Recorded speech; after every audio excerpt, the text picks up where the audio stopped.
Hi, welcome to the IMS Praga Stopper series. So today we have with us Manas, who has recently converted Excelrai Jamshedpur, BM Delhi and HRM programs both. Now, Manas is a classic case for all those CAT aspirants who worry too much about their drop years. He has been preparing for the defense exam for the past 4 years and is finally going to Excelrai Junction. Now, let's hear it out from Manas itself. So Manas, tell us about your story. So my schooling was from Sultanpur city, and after my 12th, I came to Aviation College, University of Allahabad. I did my BSc from there, BSc PCM. And later on in my college days, I realized that I have to join the army as an officer. So I started preparing for the CDS and FCAT examination after that. Fortunately, I cleared all those CDS attempts and FCAT attempts, and I appeared to the Service Selection Board, which is a kind of an interview process by which you become an officer in the armed forces. So I appeared in the Service Selection Board 8 times, and unfortunately, at the last stage, I was conferenced out 7 times in all those previous attempts. And in my final attempt in 2022 in January, I was recommended as a flying officer in Indian Air Force from 4FSG Varanasi. उसके बाद scene ये हुआ कि my medical was clear और सारी police verification वगैरह सब कुछ हो गई थी. I was about to go to my dream place air force academy Dundigal, but may be मेरे लिए कुछ और लिखा हुआ था उस टाइम पे, and I got merit out since I was in the administration. तो उस टाइम पे थोड़ा सा डिफिकल्ट फेज आया. I thought I was very much confuse in fact क्या किया जाए आगे, क्या प्लान करते हैं. और बाकी लोगों से डिस्कस करने के बाद आई रियलाइज्ड कि मेरी जो मैनेजर स्किल्स जितनी over the period of the time develop हुई है उसको मैं यूज कर सकता हूँ विद एन एमबीए डिग्री. तो उसके बाद मैं यहाँ पे आया MS Prayagraj. I had very less time, और आप लोगों को पता भी होगा जब मैं स्टार्टिंग में आया था तो बहुत ज्यादा डर था मुझे, क्योंकि एक हाई था मार्केट में कैट की, जैट की और इंटरव्यू प्रोसेस की, आईएम्स की, एक्सेलराई की. तो मुझे लगता था कि अगर मुझे कोई डिसेंट सा कॉलेज मिल जाता है अप टू 70-75% तो that would be good enough for me, because I lost hope कि मैं आगे भी कुछ अच्छा और यहाँ से किया जा सकता है लाइफ में. और फिर उसके बाद तो बाकी की प्रिपरेशन जर्नी सर अच्छी रही और बाकी अच्छा ही होता रहता है. ओके, सो मानस, जैसा कि मेरे को समझ में आ रहा है कि तुम्हारी life in general and career अगर हम बात करें तो बहुत अप्स एंड डाउन फेजेस है, बहुत ज्यादा. So how did you overcome that and decide कि हाँ कैट में प्रिपेयर करना है? And we want to know in general, our viewers would like to know in general, how did you actually prepare for CAT? क्या तुमने strategies बनाई, कैसे तुमने अपनी स्ट्रेटजीज बिल्ड अप करी, अपनी वीकनेसेस पहचानी? How did you go about your preparation in general? Sir somewhere I knew that my verbal part is good, क्योंकि मुझे शुरू से इंग्लिश में थोड़ा सा इंटरेस्ट था, मार्क्स अच्छे आते थे हमेशा से, और एक कॉन्फिडेंस था कि कोई भी मतलब इवन डिफिकल्ट से डिफिकल्ट पैसेज भी होगा I can handle that. So once after my SSB journey, I decided to go for CAT and Z for MBA journey, क्योंकि बहुत लोगों से ऐसे ऑफिसर्स भी थे जो कि कॉर्पोरेट में अच्छा कर रहे करियर में, तो उन्होंने भी कंसल्ट किया कि मेरे लिए कॉर्पोरेट का रास्ता अच्छा है rather than sitting for any other exams. उसमें मेरा बहुत ज़्यादा इंटरेस्ट था नहीं. तो so I came across IMS Prayagraj at that time, और उस टाइम पे जो मेरा वो लो स्टीम था लाइफ का, उस समय मुझे थोड़ा सा पॉजिटिविटी मिलने लगी. और मुझे याद है जब मैंने पहला मॉक अपना लिखा था और मेरे बाकी उसमें सारे जो ब्रांचेस डीआईएलआर और मैथ्स में नंबर कम थे, पर I scored I guess 40 marks in verbal only, and my total score was around 44. तो उस समय मुझे लगा कि मे बी वर्बल तो ऑलरेडी भी पहले मॉक से ही तो अच्छी है, इसको और पुश कर देता हूँ और बाकी डिपार्टमेंट्स को इतना कर दूं कि मैनेज हो जाए. Maybe I sail through, और मेरा तब टारगेट भी था कि 70-75% बना ले जाऊंगा. पर जैसे जैसे जैसे जैसे पढ़ाई आगे बढ़ती गई, and I realise when I started scoring in the mocks, कई बार ज्यादा आए कई बार कम आए, और लगातार जैसे जो भी आईएमएस प्रयागराज में मेंटर्स थे उनके साथ बैठना, उनके साथ बात करना. और एक मुझे सबसे बड़ी दिक्कत ये थी कि मेरे पास कोई डायरेक्शन नहीं थी कि मैं कैसे प्रिपेयर करूं. बहुत सारी सोर्सेज है ऑनलाइन अवेलेबल इस टाइम पे, बहुत सारे टीचर्स अवेलेबल है, और मुझे चाहिए था एक हेल्दी इन्वायरमेंट जहाँ पे मैं फोकस कर पाऊँ सिर्फ और सिर्फ एग्जाम पे. और मेरे पास एक पैटर्न रहे कि ये पढ़ना है, ये पढ़ना है, ये पढ़ना है, ये करना है, ये करना है, ये करना है, और एग्जाम दे देना. क्योंकि मेरे पास तो कोई आइडिया नहीं था कि कैट क्या है, जैट क्या है, नो आइडिया. 6 महीने पहले मुझे प्रिपरेशन की, मुझे पता भी नहीं था कि क्या पैटर्न होता है एग्जाम का. सो इनिशियली थोड़ा सा दिक्कत हुई, पर जैसे जैसे स्कोर आने लगे, बाकी स्टूडेंट से इंटरेक्शन बढ़ने लगा, एक कॉन्फिडेंस आने लगा कि मे भी अच्छा हो जाए, कुछ अच्छा हो जाए. और फिर धीरे धीरे चीजें अच्छी होने चालू हो गई थी वहाँ Okay, से। so how would you describe your December phase? जब आपका कैट का रिजल्ट आ गया और कैट का रिजल्ट आपके एक्सपेक्टेशन से लो था, वहां से how did you overcome that phase and कैसे वो एनर्जी लेके आए वापस से कि आप एग्जैक्ट के लिए प्रिपेयर करो? How was that December month? It is a chilly month, we all know, but वो एनर्जी कहां से लेके आए कि आप जैट के लिए प्रिपेयर करो और एक्सरसाइज कन्वर्ट करना है? How did you dream that? Sir honestly speaking मेरे लिए जो ये फेज था वो डू और डाई वाला फेज था कि मुझे अच्छा करना ही है। और I don't know about other people but mediocrity ऐसी चीज होती है जो मुझे डराती है। मैं नहीं चाहता था कि मैं लाइफ में एक ऐसा इंसान की जो कि एयरफोर्स से रिकमेंडेशन लेके आए और मीडियोकर लाइफ लेके रह जाए। तो मेरे पास चॉइस नहीं थी ज्यादा।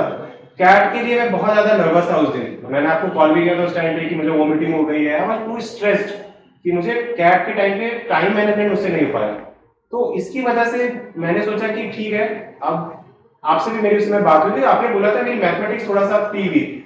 सो देन आई रियलाइज्ड कि अच्छा ठीक है, कैट में टाइम कम मिलता है, स्लॉट की दिक्कत है, पर जैट में टाइम बहुत है। और आप मुझे हमेशा बोलते थे कि हमारा एक्सरसाइज मटेरियल एक्सरसाइज मटेरियल, तो मेरे दिमाग में बैठा हुआ था कि कैट के दिन ही मुझे रियलाइज हो गया था कि मेरा पेपर ठुक गया है, क्योंकि वर्बली मेरा स्ट्रॉन्ग पॉइंट था और मैंने उस दिन मेरा थोड़ा सा नहीं सही है मेरा। तो थोड़ा टाइम तो मुझे लगा रिकवर होने से उस फेज से। But when I came back, और आपकी एक बात कि मोस्टली जिनका पेपर कैट का खराब भी हो जाता है वो भी छोड़ देते हैं प्रिपरेशन, और जिनका बहुत अच्छा हो जाता है वो भी छोड़ देते हैं प्रिपरेशन। तो मैंने सराउंडिंग में भी देखा कि लोग प्रिपरेशन नहीं कर रहे हैं जैप के लिए। और जैप में सबसे अच्छी बात ये थी कि पढ़ना बहुत है, रीडिंग बहुत है, चाहे डीएम का सेक्शन हो चाहे वो वर्बल का सेक्शन हो, और उसमें मुझे मजा आती थी। मतलब मुझे डीएम में सच में मजा आती थी उसको करने में। जैक के पैसेजेस और उनकी जो पोएट्री के पैसेजेस होते थे मुझे सच में अच्छे लगते थे। तो मैंने डिसाइड किया कि ठीक है, क्योंकि मेरी आदत हो चुकी थी अप्स एंड डाउन झेलने की लाइफ में, तो मुझे लगा एक और फेज आया, फिर से जंप करते हैं। तो शायद वो जो मेरा उसके बाद का फेज जिसमें मतलब मैंने हार काइंड ऑफ नहीं मानी, और आप लोग का भी लगातार पुश होता गया कि कोई बात नहीं, ये भी वो एग्जाम है जो कि सारी चीजें दे देगा। और मैं उस समय तो नहीं इमेजिन करता था कि एक्सेल लाइन मिल जाएगा। I was in a kind of redemption phase की शायद मैं जैट में 80-85 लेके आ जाऊं और कोई डिसेंट सा कॉलेज मिल जाए। तो वैसा गया और उस दिन सारी चीजें मेरे फेवर में होके चली गई। एंड दैट इज एग्जैक्टली जो हम बहुत बार बात करते हैं क्लासेस में भी कि कैट का पेपर या जैट का paper, it is not about solving everything. If you are weak in quant, simply go and find your strength areas and उन पे मैक्सिमाइज करो। एंड इवन जैसे कि आपका कैट आपका खराब चला गया तो आपने वो एक्स्ट्रा एफर्ट लगाया, your verbal was always your forte, ठीक, क्वांट वाज योर एक्लीसी, तो वो फोर्टे पे आप फोकस करते गए। At the end of the day उसी ने आपको अल्टीमेटली एडमिशन दिया। You took care of quant, जैसा कि मैं सोच पा रहा हूँ। सर जैसे क्वांट के साथ ये इशू था कि मुझे आती थी पर मेरा कॉन्फिडेंस नहीं था उसमें, क्योंकि बहुत ज्यादा पास में भी जैसे सीरियस कैट में वैसी क्वांट नहीं आती जैसे कैट या जैट में आती है। और प्लस कुछ सब्जेक्ट ऐसे होते हैं जो इंसान को नहीं पसंद आते हैं, वो कुछ भी करे। तो मुझे आती तो थी पर मुझे पसंद नहीं थी लगाना, तो मैं बचता था उससे, तो मेरी प्रैक्टिस कम थी।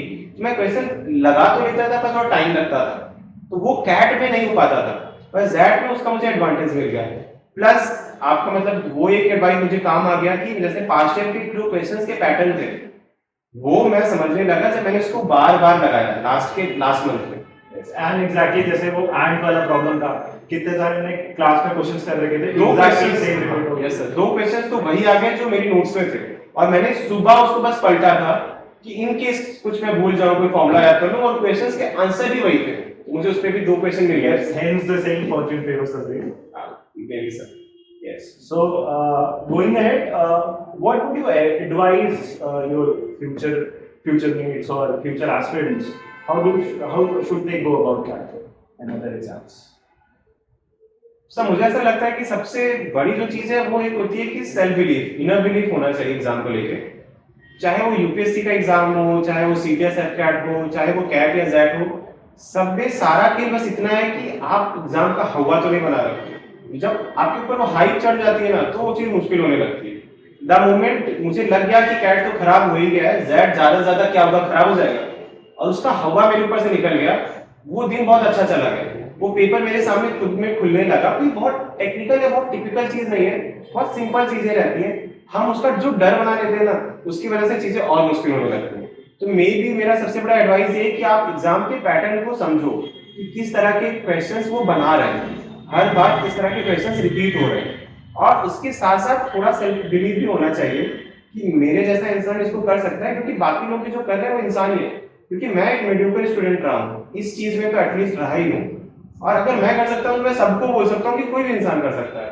पर मेरे अंदर यही चीज थी कि जब लोग गिव अप कर रहे थे एग्जैक्टली टाइम पे, मैंने नहीं किया, या जब लोग टाइम कम दे रहे थे उस चीज के लिए, मैं लगा था कि शायद कुछ अच्छा हो जाए। बहुत भरोसा तो नहीं था, पर थोड़ा तो था कि मैं लगा रहूंगा तो पॉसिबली कुछ अच्छा हो जाएगा। तो वो एक चीज होनी चाहिए लगातार एक स्टूडेंट के अंदर। बाकी चीजें तो एक सही मटेरियल मिलना, सही एनवायरनमेंट मिलना बहुत जरूरी है।